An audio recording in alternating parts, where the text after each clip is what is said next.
Hello दोस्तों, आपका इस सर्वोदय चैनल में स्वागत है। आज का जो हमारा ये बिहार संस्करण है, आज का 26 नवंबर आज का जो डेट है, इसमें आज हम बिहार संस्करण की बात करेंगे। इसे डेली तो आपको दैनिक राष्ट्रीय संस्करण की हम लोग बात करते ही हैं।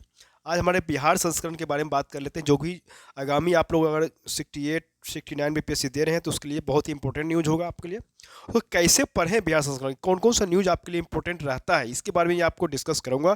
कृपया अगर अभी तक आप लोगों ने हमारे चैनल को शेयर और सब्सक्राइब नहीं किया है, कृपया जाके शेयर और सब्सक्राइब जरूर करें, ताकि जो भी हमारे आने वाले जो नोटिफिकेशन होगी वो आपको आसानी से प्राप्त हो सके। चलिए हम लोग चलते हैं आज के हमारे टॉपिक में। हमारा ये टॉपिक है हर घर गंगा जल। हर घर गंगा जल, ये हमारा किससे है? तो ये गंगा जल आपूर्ति योजना सफल हुआ, भगीरथ प्रयास है ये। और ये कौन सा अभियान के अंतर्गत लाया जा रहा है? तो ये हमारा जल जीवन हरियाली अभियान के अंतर्गत राजगीर, गया, बोध गया शहरों में इसी वर्ष एवं नवादा शहरों में अगले वर्ष से हर घर गंगा जल की उपलब्धता प्राप्त की जाएगी। इससे क्या होगा? हमारा तो बाढ़ राहत होगा। मतलब गंगा में जो बाढ़ अवधि में जब जिसमें बाढ़ आती है, उसमें अतिरिक्त जल को उत्सोहित करके क्या होगा कि आपको पाइप द्वारा जो है राजगीर, गया, बोध गया शहरों में पेयजल भेजा जाएगा, और जिससे बाढ़ के बचाव के लिए चिन्हित पेयजल संकटग्रस्त क्षेत्रों में साल भर पेयजल की उपलब्धता सुनिश्चित रहेगी।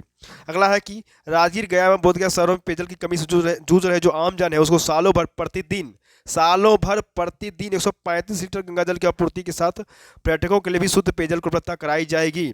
आगे अगर बात करेंगे तो हथरस से गया, बोध गया के बीच सड़क के किनारे 151 किलोमीटर लंबी अंडरग्राउंड स्टील पाइप लाइन का निर्माण किया जाएगा, और हथरस, राजगीर, नवादा, गया एवं बोध गया में जल शोधन संयंत्र की स्थापना की जाएगी। आगे है वर्ष 2051 तक आबादी को लक्ष्य कर बनाया गया योजना है। हमारी आने वाली जो पीढ़ी है उसको भी क्या कहते हैं पेयजल उपलब्ध होता रहे, इसको ध्यान में रखकर ये बनाया गया है। गंगा जल आपूर्ति योजना जो है वर्ष 2051 की आबादी को भी उस पानी क्या कहते हैं पानी उपलब्ध कराएगा, जल उपलब्ध कराएगा। ठीक है, शुद्ध जल उपलब्ध कराएगा, उसके लिए ये योजना बनाई गई है। आगे चलेंगे हम कि तेज विकास के लिए बिहार को अधिक केंद्र की सहायता की है जरूरत। इसके लिए अगर बात करें हम कि अगर बिहार को तेज विकास करना तो उसके लिए केंद्र की जरूरत पड़ेगी, तो बिहार ने केंद्र को ज्ञापन में तर्क दिया है कि वह केंद्रीय योजना में क्यों राज्यवंश का विरोध कर रहा है। वित्त मंत्री विजय चौधरी ने 8 पेज के विज्ञापन में कहा है, ज्ञापन जारी कर कहा है कि राज्य को हर साल राज्यवंश में 25 से 30 हजार करोड़ रुपया देना पड़ता है। राज्य अपने अतिरिक्त साधनों से यह राशि जुटाता है। नीति आयोग के गठन के तुरंत बाद केंद्र प्रायोजित योजनाओं में समीक्षा के लिए मुख्यमंत्रियों का समूह गठित किया गया था। उस समय योजनाओं की संख्या 66 थी, इसे 24 से 30 के बीच में रखने की घोषणा की गई थी। इसके बावजूद संख्या कम होने के बदले 100 तक चली गई। यह साल दर साल बढ़ ही रही है। ठीक है, आगे है विशेष सहायता नहीं है। मतलब नीति आयोग जो है पिछले राज्यों को विशेष सहायता देने की वकालत करता है। नीति आयोग क्या करता है कि गणना के अनुसार बिहार में अब भी 51.9% की आबादी गरीबी रेखा से नीचे है। पिछले एक दशक से राज्य विशेष दर्जे की मांग कर रहा है, यह मांग कायम है, लेकिन गरीबी के बावजूद राज्य को विशेष सहायता नहीं मिल पा रही। केंद्र प्रायोजित सभी राज्यों योजनाओं को जोड़ दें तो राज्यांश के रूप में बिहार को 55% राशि खर्च करना पड़ता है। केंद्र प्रायोजित योजनाओं में राज्य का अंश घटने के बदले बढ़ रहा है। नतीजा यह निकलता है कि राज्य की अपनी योजनाओं को लागू करने में पिछड़ जाता है। प्रति व्यक्ति आय बढ़ी। चौधरी ने कहा है कि राज्य प्रति व्यक्ति आय भी बढ़ी है। 2004-5 में 8773 रुपये से बढ़कर 2021 में 50 हजार रुपये हो गई, फिर भी गरीबी राज्य के विकास में बाधक है। ठीक है,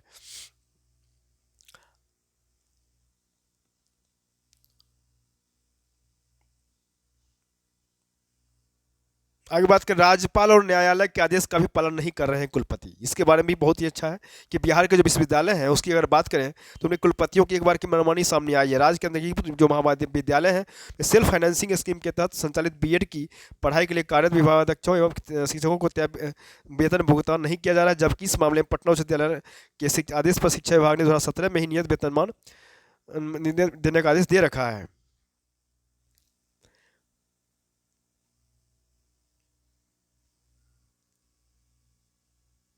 मिशन 60 दिन, 5 जिले हुए सम्मानित। ये बहुत ही अच्छा टॉपिक है आपका। मिशन 60 दिन है, इसमें 5 जिले को सम्मानित किया। कौन सा जिला है इसको ध्यान में रखना जरूरी है, पीटी के लिए भी इंपॉर्टेंट होगा, क्योंकि स्वास्थ्य विभाग जो है स्वास्थ्य सेवाओं में सुधार के लिए 5 जिलों को शुक्रवार को सम्मानित करेगी। इसमें बांका, खगड़िया, शेखपुरा, अररिया, भागलपुर शामिल है। ये 5 जिले हैं।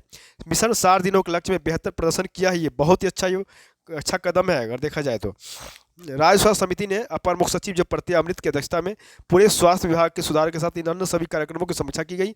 इसे पश्चिम चंपारण और पूर्वी चंपारण जिला और द्वारा एनएचएम की राशि कम खर्च करने को लेकर फटकार भी लगाई गई है।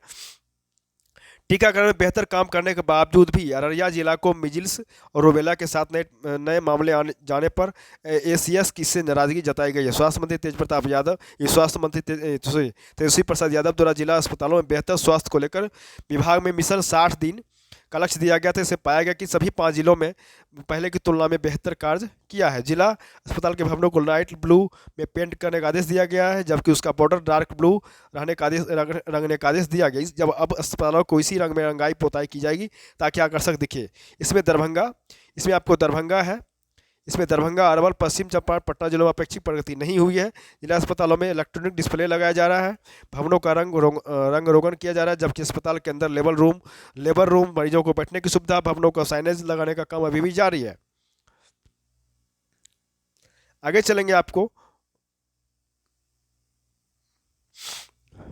नेक्स्ट टॉपिक की ओर।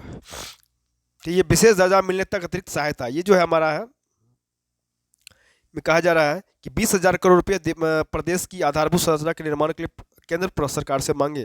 ठीक है, बिहार ने केंद्र सरकार को कहा है कि जब तक राज्य को विशेष दर्जा नहीं मिलता है वह विशेष सहायता दे। केंद्र प्रायोजित योजनाओं में 90:10 का अनुपात लागू करे। केंद्र योजनाओं की पूरी राशि केंद्र सरकार वहन करे, मतलब 90% केंद्र सरकार और 10% राज्य सरकार। केंद्रीय वित्त मंत्री निर्मला सीतारमण की अध्यक्षता में शुक्रवार को हुई राज्यों की वित्त मंत्रियों की बैठक में बिहार ने यह मांग रखी है। इसमें शामिल बिहार के वित्त मंत्री विजय कुमार चौधरी ने कहा कि बिहार जैसे पिछले राज्यों के राजकोषीय घाटा की सीमा को 4% तक किया जाए। उन्होंने अपनी मांगों के संदर्भ में केंद्र सरकार को एक ज्ञापन भी दिया है। उन्होंने कहा कि आधारभूत संरचनाओं के विकास और परिसंपत्तियों के सृजन के लिए राज्य को 20,000 करोड़ रुपया दिया जाए। आग्रह किया कि केंद्र योजित योजनाओं की संख्या 30 से अधिक नहीं हो। अगर इनकी संख्या उससे अधिक होती है तो पूरा खर्च केंद्र सरकार वहन करेगी और शेष और सरचार्ज का केंद्रीय विभाग पूल में शामिल किया जाए ताकि सभी राज्यों को इसका लाभ मिले। वित्त मंत्री ने आग्रह किया है कि केंद्र सरकार इन मांगों को अगले बजट में शामिल करे। अगला है, बहुत ही अच्छा टॉपिक है ये आपका पीटी के लिए तो इम्पोर्टेंट ही कह सकते हैं, आपको 68 के लिए और 69 ये दोनों के लिए आप इंपॉर्टेंट होगा ये टॉपिक, इसको आप नोट भी कर सकते हैं। पीटी, खासकर पीटी के लिए कि बिहार के लोगों को संगीत नाटक अकादमी पुरस्कार, मतलब आज़ादी के 75 साल पूरे होने के उपलक्ष्य में संगीत नाटक अकादमी नई दिल्ली की ओर से विभिन्न विद्याओं के लिए 86 कलाकारों के 86 का चयन किया गया था, जिसमें से अकादमी की ओर से 19, 20, 21 के पुरस्कारों के लिए नामों की घोषणा की गई है। इसमें बात करेंगे हम अकादमी पुरस्कार पाने वालों में बिहार के कलाकारों में नाट्य लेखन के लिए वरिष्ठ नाटककार हरिकेश सुलभ, लोक संगीत के लिए लोक गायिका रंजना कुमारी झा, उस्ताद बिस्मिल्लाह युवा खान, युवा पुरस्कार के लिए सुदीपा घोषा के नाम की घोषणा हुई है। बीते 63 वर्ष से रंगमंच पर सक्रिय वरिष्ठ रंगकर्मी सुमन प्रसाद, वो वरिष्ठ रंगकर्मी गणेश प्रसाद सिन्हा को अमृत पुरस्कार मिलने की घोषणा हुई। लोक संगीत में भरत सिंह भारती को पुरस्कार मिलेगा। उधर इंदिरा गांधी राष्ट्रीय कला केंद्र एवं वो ट्रस्ट व कार्यकारी सदस्य भरत गुप्ता को संगीत नाट्य अकादमी की नाटक की रत्न सत्ता फेलोशिप मिली है। ये बहुत ही अच्छा कदम है और ये पीटी के लिए भी इंपॉर्टेंट है ये न्यूज आपको।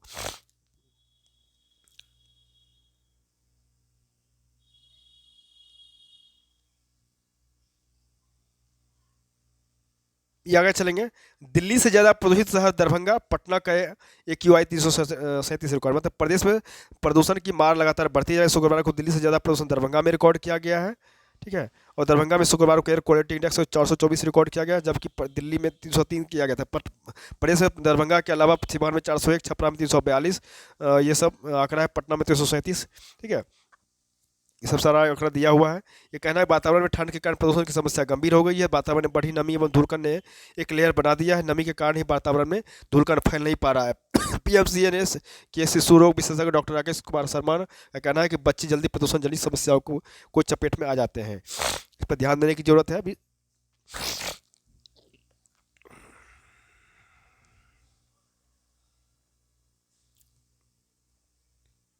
शिक्षा के बगैर संभव नहीं व्यक्ति और व्यवस्था का विकास। ये मंत्री कह रहे हैं कि शिक्षा ही विकास का एक माध्यम है। शिक्षा बिना किसी व्यक्ति एवं व्यवस्था के विकास की कल्पना नहीं की जा सकती है। ये बातें शुक्रवार को हमारे शिक्षा मंत्री प्रोफेसर चंद्रशेखर ने कहा है। क्या उनका कहना है, नई शिक्षा नीति समानता पर देती पल। AN कॉलेज में स्नातकोत्तर राजनीति विभाग द्वारा राष्ट्रीय शिक्षा नीति 2020 से 21वीं सदी में भारत को ज्ञान महाशक्ति बनाने के लिए एक विजन डॉक्यूमेंट विषय पर एक विचार वार्ता का आयोजन किया गया। इस अवसर पर मुख्य प्रवक्ता डॉक्टर संतेश मौजूद थे। उन्होंने कहा कि राष्ट्रीय शिक्षा नीति जो है और 20 जो लागू किया गया विद्यार्थियों के जीवन के प्रत्येक क्षेत्र को प्रभावित करेगा। उन्होंने कहा कि नई शिक्षा नीति में जीडीपी का 6% खर्च करने की बात कही गई है। बहुत ही अच्छा कदम है ये। और यहाँ पे आपको बीपीएससी मेंस के लिए डेट दिया गया है, जो कल शेड्यूल जारी किया गया उसके बारे में है कि आपका 29 दिसंबर से आपका मेंस का शेड्यूल जारी कर दिया गया है। जो भी जिनका पीटी हुआ है वो लोग मेंस की तैयारी में लगे रहें कंटिन्यू।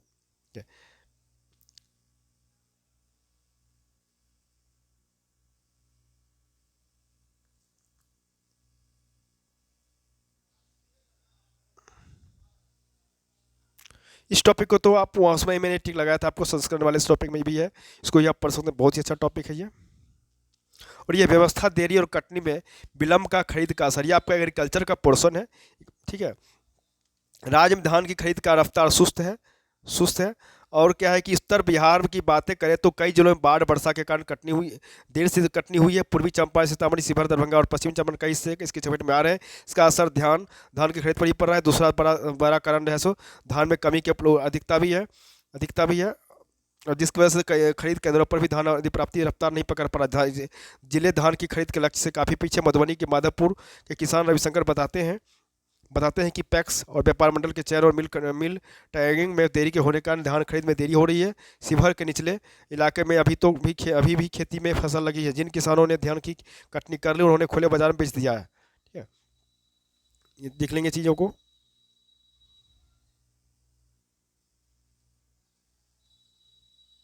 ये डेट है आपका मेंस एग्जाम का, ये आपका बीपीएससी मेंस शेड्यूल है आपका। ठीक है, अब देख लिया जाएगा। 29 को ही आपका क्या कहते हैं प्रथम पत्र और द्वितीय पत्र है। और हिंदी आपका 30 को है। देखिए बहुत, ये पहले क्या होता था कि आपका मेंस में हिंदी पहले होती थी, लेकिन इस बार क्या है कि 29 को फर्स्ट दिन ही आपका दोनों पेपर दे दिया गया है और 30 को इन्होंने हिंदी रखा है और 31 को का वैकल्पिक विषय दिया गया है। इस बात को ध्यान देंगे।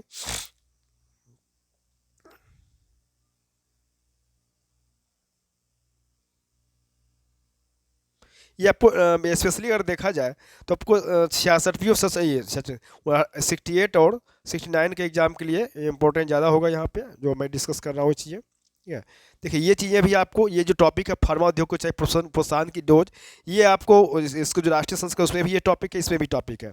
ये आपका हिमाचल के फार्मा उद्यमी जो हैं वो क्या कर रहे हैं, बजट से काफ़ी उम्मीदें हैं उनको। उनका कहना है कि केंद्र सरकार फार्मा उद्योगों पर 3% ब्याज पर 10 करोड़ रुपये तक का ऋण दे रही है। अगर सरकार कर्ज में 30% तक की सब्सिडी दे तो छोटे उद्योगों को भी उस प्रोत्साहन मिलेगा। इसके अलावा क्या होगा कि जो उद्यमी हैं एनजीटी के आदेश में भी राहत की मांग कर रहे हैं। उनका कहना है कि फार्मा उद्योगों से निकलने वाले एंटीबायोटिक युक्त पानी का ट्रीटमेंट एक बड़ी चुनौती है।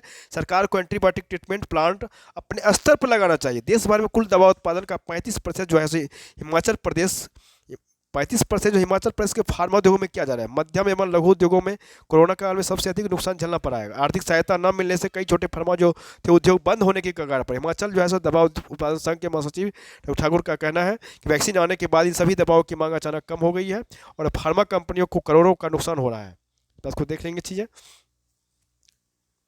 बीमा सेक्टर अगर है, बीमा सेक्टर को मिली सुधारों की बड़ी डोज। ये आपको देख सकते हैं कि 22 साल जो पहले निजी क्षेत्र प्राइवेट सेक्टर के लिए बीमा क्षेत्र खोलने के बाद शुक्रवार को नियामक एजेंसी जो है इरडा ने इस सेक्टर में भी अभी तक के सबसे बड़े सुधारों का ऐलान किया है। उन्होंने कहा है कि बीमा नियामक और विकास अधिकरण जो इरडा की हैदराबाद में हुई है बैठक, जो सुबह 47 तक देश के हर नागरिक को जीवन, स्वास्थ्य और संपत्ति की बीमा कवरेज के करने के उद्देश्य से इन सुधारों को लागू किया गया है।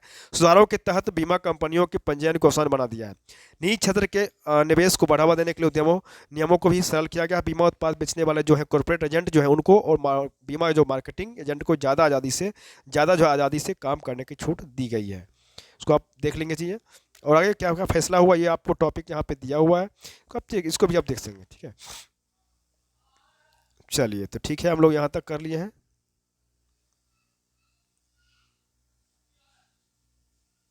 आज हमारा संविधान दिवस भी है 26 नवंबर।